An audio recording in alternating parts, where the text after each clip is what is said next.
1, verse 1. Now it came to pass in the days of Ahasuerus. This is Ahasuerus, which reigned from India to Ethiopia over 120 provinces. All right? In the book of Esther, we start off with the name of the king, King Ahasuerus. How many of you watched the movie 300? You know that war movie, Spartans. All right? Remember, they were all ripped men, and who came to fight against them? There was a king, right? King Xerxes, which is the Greek name for Ahasuerus.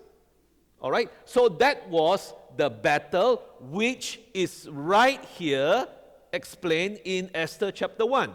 So the days of this king, Ahasuerus, or King Xerxes, and of course his empire was enormous, all right? Look, from India to Africa. So think about it, through continents. So this was a mighty king, and he's going to do something here, all right? So let's move on. Verse 2. In those days when the king Ahasuerus sat on the throne of his kingdom, so this is a king who sat on the throne. Something's going off in your head. All right? So here is a king. Now, do you see how you read the Bible? You see, when you read it as a story, at a simple meaning, nothing happens. All right, he's a king, you know. But when you start to see things, everything you read starts to have, wow, I'm sure it's going to lead to something. All right? So he sat on the throne of his kingdom. And of course, because remember, this is symbolic of something else, all right? So, which was in Shushan, the palace. So, he had a palace, huge palace. It was in Shushan, all right? Let's move on.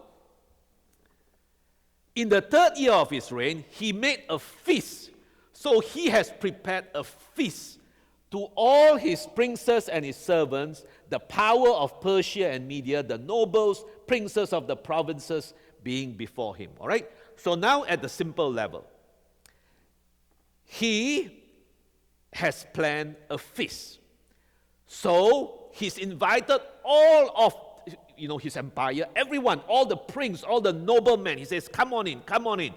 We are all going to meet in this palace, and we are going to talk about something. All right? What are they going to talk about? Let's move on. All right? Let's go through the simple first. He showed the riches of his glorious kingdom. He showed to all of them the riches of his kingdom and the honor of his excellent majesty many, many days, even 180 days. All right, move on.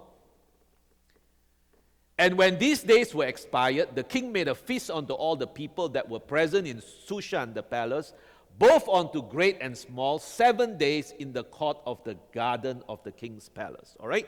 So let's get this simple meaning straight first. So he called all of these prince, noble people from all his kingdom, come on in, come on in. All of you are invited into my palace. All right? It's an excellent, great palace. His glorious riches. All right? And in the natural, this is what happened. So he called all of them in to plan the battle to take Greece.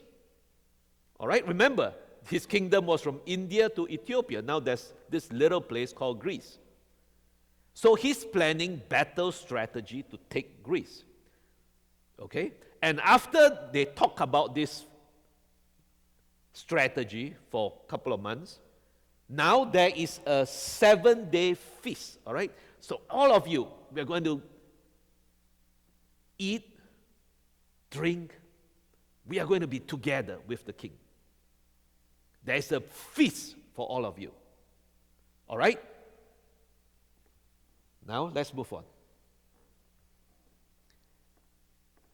Okay, now look at what was in the garden.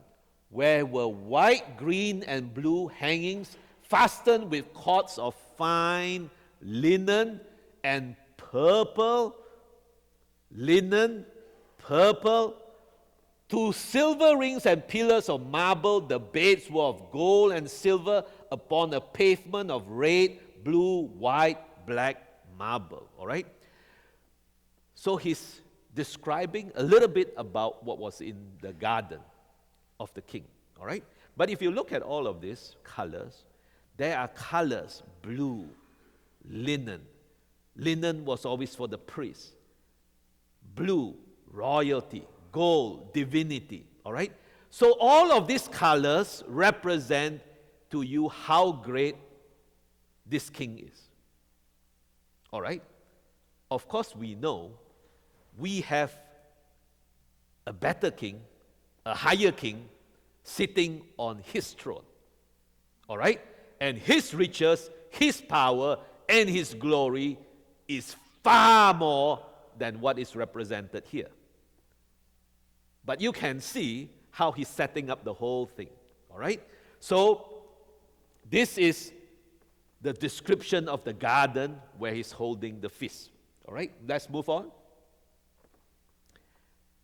They gave them drink in vessels of gold. All right? So everything is gold. The vessels being diverse one from another, and royal wine in abundance, according to the state of the king. You see, when you come to the king, and remember, we're talking the natural here, the simple level. When you come to the king gives to you, the nobleman, the people who are all come into his kingdom. The king does not give you, as I told you last year, the king does not give you according to your need. The king gives to you according to the what? The state of the king. He gives to you according to his riches. It is never the other way around, where you come and you say, well, I'm not very hungry at this feast, so can you just give me a slice of bread? Well, because maybe you are not feeling hungry, all right? So you came all the way. It's not that you are poor, so you came from India and you are in the palace. So you say, well, just give me a piece of bread and I'm happy. But you see, the king doesn't operate that way. The king operates out of his glory, his riches, his state of being the king. You see, God doesn't operate at our level. God operates at his level. Okay? So that's why it is stressed here, according to the state of the king. The king gives out of his abundance, his riches, his glory. All right? And we all know who our God is. All right? Who is, like I said, inestimably higher than King Ahasuerus here. All right? Okay, let's move on. And the drinking was according to the law, none did compel, for so the king had appointed to all the officers of his house that they should do according to every man's pleasure. All right? So this feast is for the people. All right. Next verse. Okay, here comes now.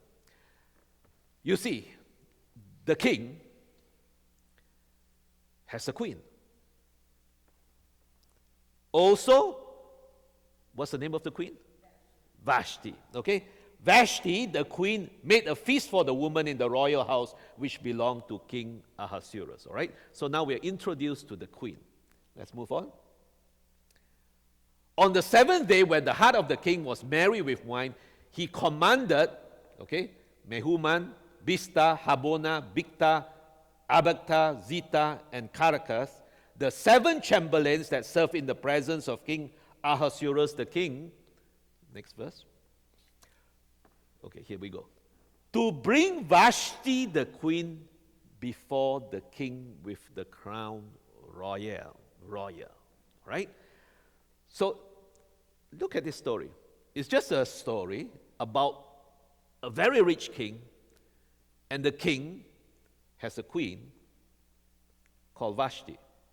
So he sent messengers, all right? Chamberlain after chamberlain, to fetch the queen to come before the king. Are you all getting with me so far? All right? To show the people and the princess her what? Beauty. For she was fair to look upon. Why? Because she's the queen. The king gave to her out of his riches. Everything, give to her. So the king sent person after person, come before the king. All right? Okay, let's move on. But the queen, Vashti, refused to come at the king's commandment by his chamberlains. All right, those 7 messengers, one after the other. Therefore was the king very wroth, and his anger burned in him. Now remember, we're talking about the natural king here, all right? So let's just step back, all right? You've seen the simple meaning, right? And you know that it's pointing to something else. So there was this king, very rich. He sat on his throne. He did according to his pleasure, his state of being the king. And this king has chosen a queen. A chosen people. A holy nation. This king loved these people. And he says, you are mine. I love you unconditionally. I just want to give you everything. You will be my people. I will be your God. And he says, come. Just come to me. And this group of people refused to come. Who do you think this group of people are? Well, the Jewish people. You see, it's right there. Right before your eyes, you see. The king says to, because this, remember, you are beautiful. I mean, he says to the Jewish people, you are mine. You are chosen. You are the queen. You are mine. You know, I'm going to give you everything. And he sent prophet after prophet to the Jewish people. And he says, come. You know, prophecy after prophecy. My son will come. Jesus will come. The Messiah will come. Come. And the Jewish people says, no. We would rather follow the law. We have our own feast going on. Your feast, we do not want. We want what we want. So Vashti was having her own personal thing going on. And the king says, come, come. But the queen, the Jews, refused to come. Come to your Messiah. Come, come. There is a feast going on. You are all invited. You are part of the family. Come. You are the queen. I invite you. First chamberlain. Nah, we don't want to come. Oh, you don't want? Oh, let me send the second one. No, we don't want. The third one. No, we don't want. Chamberlain after chamberlain call. Queen Vashti, the king wants you to come. No, we have our own law. We love our law. We do not want to come. So, the queen rejected the king. The Jews rejected the invitation to come because they like their own law. All right? Are you with me so far? Okay. You can see how this story is unfolding. Okay, next verse.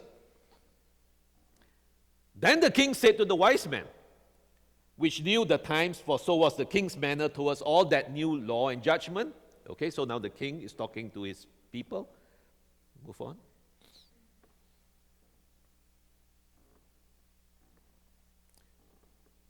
Next verse. And the next unto him was all these people, the 7 princes of Persia and Media, which saw the king's face and which sat the first in the kingdom. All right? So now, as I said, the king has been rejected by his people. All right? So now he's talking to his advisors. Moving right along. What shall we do then? On to Queen Vashti according to law. Remember? The Jews love the law.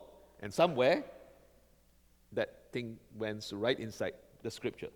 Because she has not performed the commandment of the king Ahasuerus by the chamberlains. They loved the law, but they couldn't do the law. The queen, according to the law, did not do the law. The Jews wanted the law, but they couldn't live under the law. They couldn't do the law. Let's move right along. Next verse. And Memucan answered before the king and the princes, Vashti the queen has not done wrong to the king only, but also to all the princes and to all the people that are in all the provinces of the king Ahasuerus. So not only is the law wrong for this person, it is wrong for everybody. Because if you go by the law, none shall be saved. Okay, let's move. For this deed of the queen shall come abroad unto all women. Of course, we are still with the story here. The story is Queen Vashti refused to come. So everybody will say, hey, if she refused, I can also refuse. They shall despise their husbands. Husbands tells the wife, and the wife says, hey, in that time, in that story, all right? So they will follow the law of Queen Vashti. In their eyes, when it shall be reported, the king Ahasuerus commanded Vashti, the queen, to be brought in before him, but she did not come. All right? Next verse. Likewise shall the ladies of Persia and Media, that means all the women in the kingdom, say this day unto the king's princes, which have heard of the deed of the queen. Thus shall there arise too much contempt and wrath. All right? So, according to the law, if this person doesn't do it, well, I also don't have to do it. So, hey, that's the law. I'll just follow whatever the law says. Next verse, please. So, here we go. If it please the king, let there go a royal commandment, all right, from him, and let it be written among the laws of the Persians and the Medes, that it be not altered. All right, here is one part quoted again in the book of Daniel. In the empire of the Persian, by the way, Persian is modern day Iran, all right? Persian and the Medes, when there is a law written, it cannot be broken. That means the law stays the law all the time. All right? You can see that. That it be not what? Altered. It cannot be altered. So the moment the king writes this law, that's the law. And what is this law? That Vashti come no more before King Ahasuerus, and let the king give her royal estate to, come on, to another that is what? Better than she is. The Jews rejected the call, their Messiah. They preferred the law. So now, according to this story, okay, Vashti rejected the king's commandment to come. So the advice is, all right, now of course, once again, this is a simple story, all right? The advice of all the royals, the ones around, the advisors around the king is that, well, if she don't want it, then we will give it to another. Now, let's move back to what we understand of the Bible. So you see, it's the same scripture. If you take it at the first level, well, that's the story. But if you go through the second, third, fourth level, then now suddenly you see the call, Jesus, the seed, was given to the Jewish people. The promise was given to Abraham. Your seed. That means coming out of Abraham's loins. Your seed. So it's a Jewish person. And the Jews, when Jesus came, we have the law. We don't need Jesus. This is not the Messiah. All right? We have our law. So when they rejected Jesus, look at what Jesus came. When Jesus came to the Jews, Jesus healed them, fed them, gave them. Jesus did everything for the Jewish people. And when a few Gentiles came up, Jesus actually corrected the Gentiles and told them, my ministry is for the Jewish people. And it's right there. These are the words of Jesus. Jesus says, my ministry, that means while I'm here, my ministry, because the promise was made to the Jewish people. So Jesus came for the Jewish people. But of course, Jesus couldn't help himself but heal the Gentiles, all right? And then gave them the biggest compliment. Always, the biggest compliments are always for the Gentiles, all right? Even though his ministry is for the Jews, all right? Because Jesus, he cannot help himself. He loved the Gentiles. And he knew what the plan, of course, he knows what was happening. But the Jewish people, if they had accepted Jesus, that would have been finished. That's it. They accepted their Messiah. All the Gentiles would see how blessed the Jewish people are, and they'll all come back to Jesus. That's finish of the whole Bible. But of course, we know what happened. The Jewish people rejected Jesus, just like Queen Vashti rejected the king, and now the king says her royal estate will be given to another that is better than she is.